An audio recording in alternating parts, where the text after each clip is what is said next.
انس بن مالک رضی اللہ تعالی عنہ آقا کریم صلی اللہ علیہ وسلم کے جلیل القدر صحابی ہیں۔ 10 سال آپ کی خدمت کرنے کا جو ہے وہ آپ کو شرف حاصل ہے، یعنی حضرت انس بن مالک رضی اللہ تعالی عنہ آقا علیہ السلام کے خادم خاص ہیں۔ 10 سال آپ کی خدمت کی ہے آپ نے۔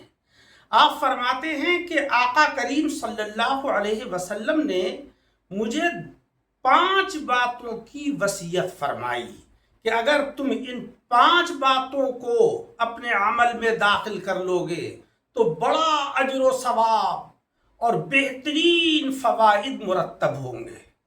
ان میں سے سب سے پہلی وصیت یہ ہے کہ جب تم وضو کرو تو کامل طریقے سے وضو کرو، اس سے تمہاری عمر کے اندر اضافہ ہوگا، اللہ تبارک و تعالی عمر کے اندر برکت داخل فرما دے گا۔ صحیح طریقے سے وضو کرنے کا مطلب یہ ہے کہ وہ اعضاء جو وضو کے اندر دھوئے جاتے ہیں وہ اتنے اہتمام کے ساتھ دھوئیے کہ ان میں سے کوئی بھی حصہ خشک نہ رہ جائے، ایک بال بھی سوکھا نہ رہ جائے۔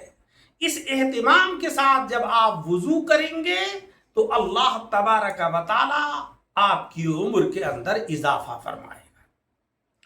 دوسری وصیت یہ فرمائی کہ جب تم میرے امتی سے ملو تو سلام کرو، اس سے تمہاری نیکیوں کے اندر اضافہ ہوگا، تمہاری نیکیوں میں برکت داخل فرما دی جائے گی۔ سلام کے اندر بہترین طریقہ یہ ہے کہ جب کوئی ہمیں سلام کرے تو ہم اس سے اچھا جواب اس کو دیں۔ مثلا کوئی ہم سے السلام علیکم کہے تو ہم جواب میں وعلیکم السلام ورحمت اللہ کہیں، اور اگر کوئی ہم سے السلام علیکم ورحمت اللہ کہتا ہے تو ہم اس کے اندر وبرکاتہ کا اضافہ کرتے ہیں۔ سلام کرنے والا یعنی سلام میں پہل کرنے والا جو ہے وہ افضل ہوتا ہے، لہذا ہم اس چیز کا اہتمام کریں کہ جب بھی کسی مومن سے ملاقات ہو تو سلام کرنے میں ہم پہل کریں۔ آقا علیہ السلام چھوٹے چھوٹے بچے جب آپ کی ان سے ملاقات ہوتی تو ان کو بھی سلام فرمایا کرتے تھے۔ یہ تعلیم امت کے لیے آپ کا عمل تھا۔ تیسری وصیت یہ فرمائی کہ جب تم گھر میں داخل ہو تو وہاں بھی السلام علیکم کہو۔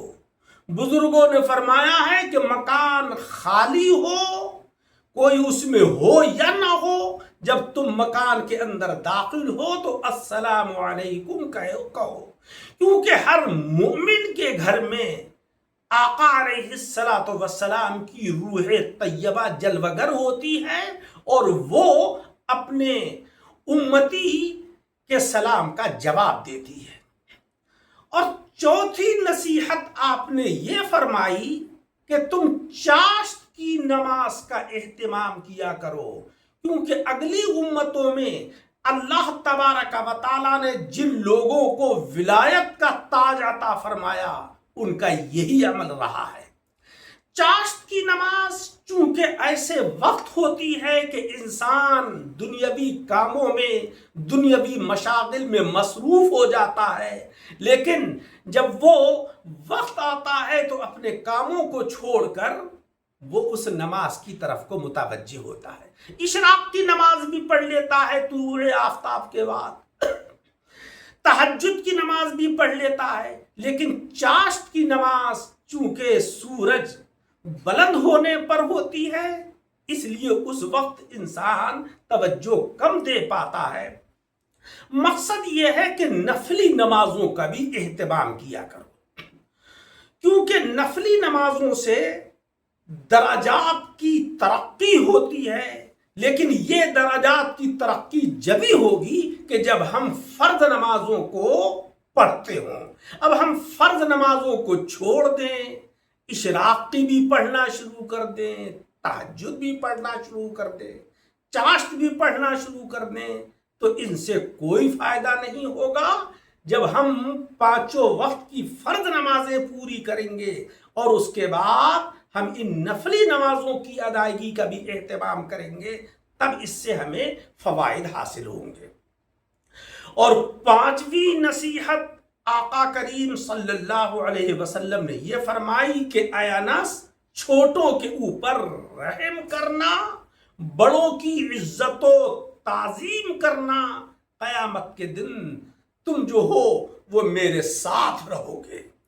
آقا کریم صلی اللہ علیہ وسلم کی حدیث مبارک ہے کہ من لم یرحم صغیرنا ولم یوقر کبیرنا فلیس منا، جس نے چھوٹوں پر رحم نہیں کیا، بڑوں کی تعظیم اور عزت نہیں کی، وہ ہم میں سے نہیں ہے۔